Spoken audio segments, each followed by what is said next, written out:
casual wrestling community show. You already know, talking WWE. Keep it. What are our thoughts on this week's Raw and SmackDown?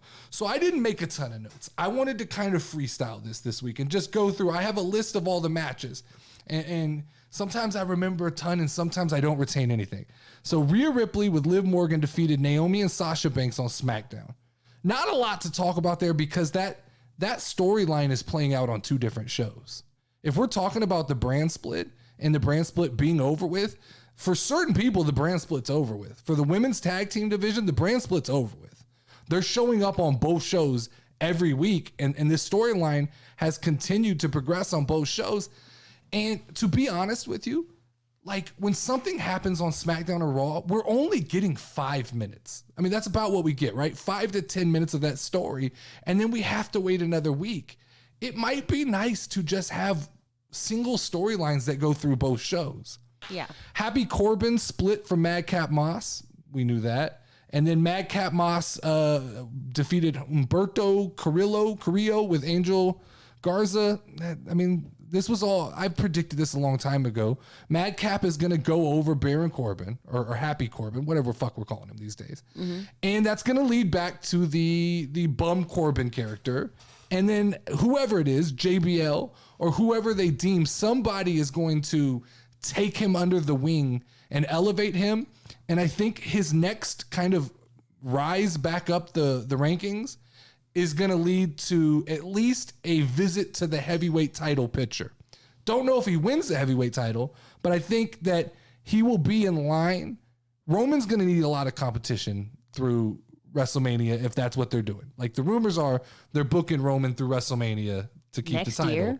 That's the rumors right now. Now, at least one of those two titles, maybe not both. And topic number 3, I'm going to explain who I think takes that title away from him. Teaser. But I think Corbin's on that list, right? Because if you look at SmackDown, who is really there that can compete for the Universal and the heavyweight, the WWE title? Who's there? Like Drew McIntyre, right? Maybe Xavier Woods or Kofi Kingston. Definitely Happy Corbin. Definitely Happy Corbin, right? Those are the guys that have the legitimacy. And I think Happy Corbin's just in line for like to get beat by Madcap and get rebuilt up into a position where he can do something. All right. We got a pre-tape video on Gunther. Gunther is a real deal, man. That's a big boy. Him and his partner there. Yeah. He's definitely in line for that too, I think. So if you start laying out like Roman's going to need 5 or 6 people to fuck with going into next year. Veer Mahan would be one. He's Raw. He's Monday Night Raw. So I don't know if Veer Mahan is going to come over to SmackDown. That was impressive. I threw that hat and landed it on the rack over there. Yeah, but I think Walter is in line for that main event. The problem is like if Roman's really keeping the belt for the next year, we're just setting guys up to fail, right? And we're starting with Shinsuke. Shinsuke's going to step up to the plate and he's going to get knocked the fuck back down. If Walter steps up, he's going to get knocked the fuck back down. Because none of those guys, Happy Corbin, Drew McIntyre, Walter, none of those guys are taking the belt off of Roman. He's had it too long now that they're not going to take it off in that way. True. Drew McIntyre defeated Sami Zayn again via countout. I like this storyline. I love Sammy. Sammy's like walking off during the match and going, I didn't quit. I was a man of the people. I was hanging out with the people. Like I'm in the crowd with my people. I like that. Like I like that version of Sammy.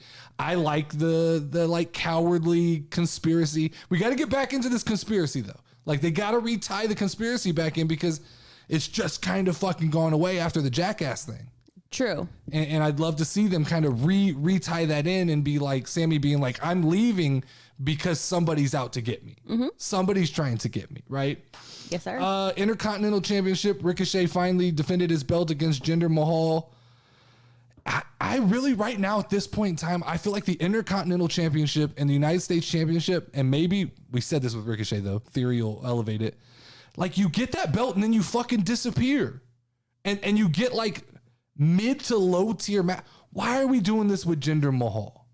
Does that make you feel something when you watch Ricochet and Jinder Mahal? No. Like Jinder Mahal's been missing for like the last 3 or 4 months. We hear nothing. He's done nothing of any consequence. And then all of a sudden it's like He gets an Intercontinental title shot just because he went and bitched and complained a little bit. And shaky. I mean, like, I don't know. I don't love that. Butch had friction with Sheamus and Ridge Holland. So we saw that. Butch kind of turning on. Butch keeps going missing. I like the Butch character. I do like Butch. I like him better than I liked Pete Dunne or Pete Dunne, however the fuck you say his name. Yeah. Was never a fan of him on NXT or NXT UK. Not that I watched those hardly ever, but when I would see him, he wasn't somebody who stuck out on my mind as like, oh, memorable. I gotta keep eye on that guy. All of a sudden now he's Butch. I'm interested. So when you people look at things and you go, why do they do these name changes? Why do they take a guy that everybody knows and change his name? It's for people like me. Mm-hmm. It's for casual people who are only watching SmackDown and Raw, because when he gets there, this is a new character to me. And I'm invested in this Butch character. I don't give a fuck who Pete Dunne or Pete Dunne is. Didn't really care about him. But this little pit bull of a man, Butch, I'm interested in that, and it's fun. Sheamus and Ridge Holland, ever since they hurt Big E, I have like this fucking remorse towards them. Yeah, like I just can't get behind them ever since Ridge. And I know like it wasn't on purpose and all this shit, but like it was just like an icky feeling when I look at them and I go like, you guys are still doing what you love, and Big E's laid up in a fucking bed somewhere trying to rehab, and hopefully he gets back and gets some kind of redemption story out of that thing. Yeah. Then we got the weird Lacey Evans segment for the second time. And I'm not going to comment on this that much because, like, I understand the empowerment of the thing, but it just feels really weird for wrestling. I agree with you. And like, I saw Bully Ray was all over and was like, this is great. It may be great. I think maybe it's like a separate PSA or something like. Well, I don't know where they're going. I don't know what they're doing, and I'll pay attention and I'll follow along. But like for the way I consume wrestling in a very lighthearted way, this feels like real deep and like heavy. Yeah. And like I'm supposed to invest into this, and I'm just like, I don't know if I have that kind of emotional fucking availability right now to get behind Lacey Evans that much, especially when I don't have a lot of watch time. Like the last time I saw Lacey Evans, she looked like a pinup model. Yeah, that's what I remember. And now all of a sudden she's like the struggling mom. And so it's like, I got to erase that other Lacey Evans out of my head so that I can like make space for this like new empowered Lacey Evans. Oh. Right? Yeah. You know, I mean, like, I don't think I even realized it went right over my head. Yeah, bring this. That's kind of what WWE does. That's why I love the Ezekiel shit. And we'll get to that. Oh, yeah. Then we got RK Bro accepted the Usos challenge to unify the tag team titles, which I guess officially means we're unifying the tag team titles one way or the other. Yeah. Like it's either RK Bro or it's either the Usos, and one of those two is unifying the tag team titles. And that storyline, just like the women's, that's playing out on both shows. If you guys don't see the writing on the wall, they're slowly at least dipping their toes in the water and testing out what it would be like to have stories bleed in. And what we may get is a hybrid into the brand split, right? Certain guys travel on certain shows, and then the big names and the guys carrying the tag titles or the universal titles, those people may bleed back and forth. And WWE just may be willing to do the double travel for the champions. And I guess that's kind of a price you pay for being at the top. All right, Monday Night Raw. Like I said, we got a women's tag team championship between Naomi and Sasha and Liv Morgan and Rhea Ripley. And this is where Rhea turned on Liv Morgan. Yeah. Who the fuck didn't see that coming? They've been teasing this for weeks. Rhea Ripley got put into COVID protocols, I believe, which just kind of held us off a couple weeks. But yeah, like we knew this was coming. That wasn't a long-term play. They just took Rhea Ripley out of a tag team to insert her right back into a tag team. Now, poor Liv Morgan, because it looks like she's getting dumped on in this situation. Like, she came out of, I mean, do you remember it wasn't 3 months ago, she was in a feud with Becky Lynch, and people were screaming that she should win the Raw Women's Championship, and now all of a sudden she's playing tag team beat up with Rhea Ripley, and there's no way she goes over in this. Yeah. Like, Rhea Ripley is definitely the future star of the two.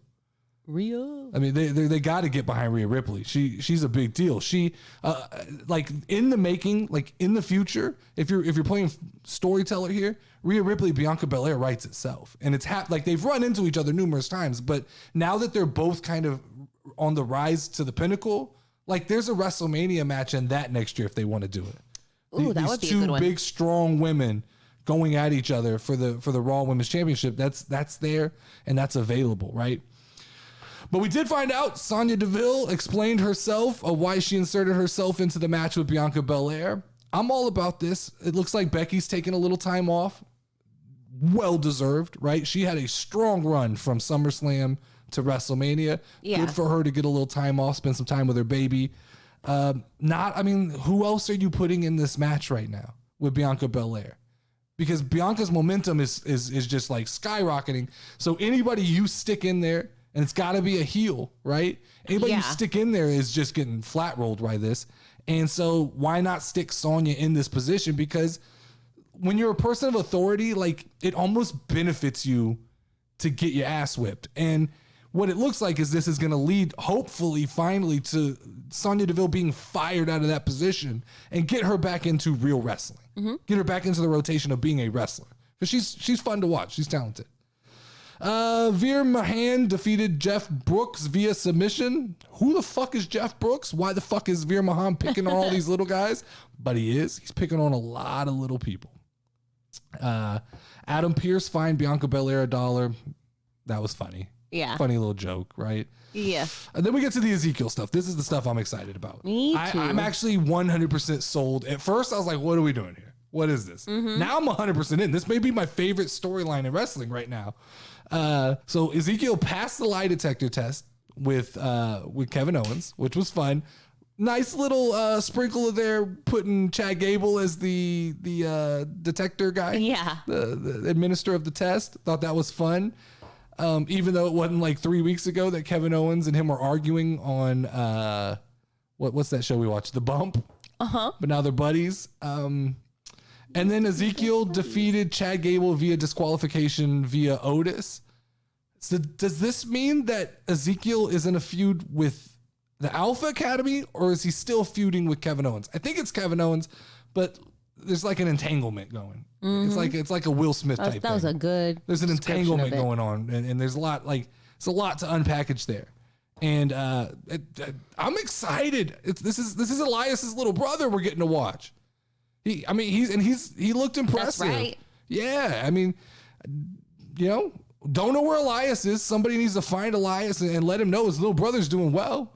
But this is what I'm most invested in. What I'm not invested in is the Edge and Damian Priest shit. Like, this is one of those things where WWE is trying to play with our intelligence. They went back and re-showed the Damian Priest thing where he's in the ring, and then they go, he disappeared. I'm like, no. We went to commercial break. He walked his ass out the ring. Like, now, once again, you're selling to the little 8 and 9 year olds. You're not selling to me anymore when you say, I don't know what happened. A light flashed over his face and he just disappeared. No. We got a Whataburger commercial after that. We got a fucking McDonald's commercial after that.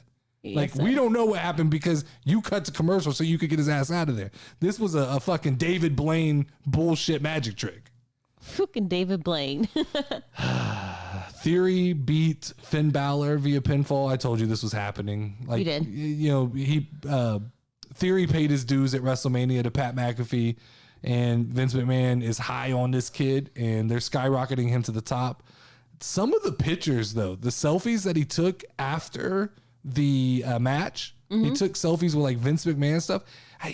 He gives me the devil vibes. Like he looks like a reincarnation of the devil. If you look at some of those selfies, like I look at them and they weird me out because he's such a normal looking person, like normally. And then like these selfies, he looks like there's like one picture where he looks like what Bray Wyatt's mask. The picture of him looks like Bray Wyatt's mask.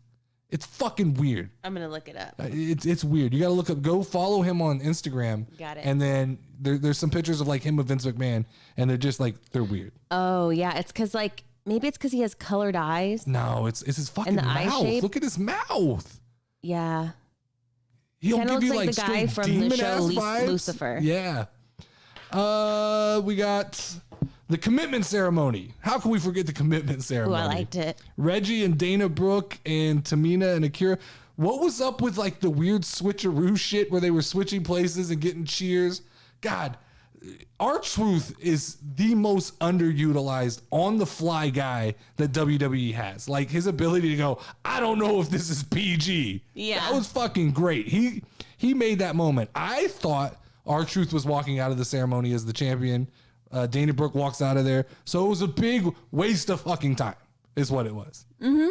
So we're going to feature the 24/7 belt. We're going to have it change hands 2 or 3 times. And then Dana Brooke's going to walk out of there once again with it. Where the fuck is this story going? Let's get R-Truth out of there. Let's get R-Truth into some like legitimate wrestling shit. I feel like they just threw everybody in one big pile. And what were Sasha Banks and Naomi doing out there? And why didn't they attempt to go after the belt? I have no idea. Sometimes, man. And then we ended the show with Seth Rollins' plan for revenge against Cody Rhodes, which was to have Kevin Owens come out and wrestle him, which I thought they weren't really friends anymore after the shit that happened pre-WrestleMania. Yeah.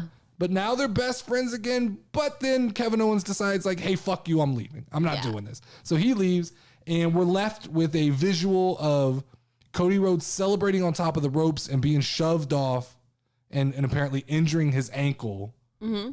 And Seth Rollins kind of laughing in the ring. So it's like an injury angle is what we're getting. So just selling the fact that, hey, Seth is the heel. Seth does nasty things.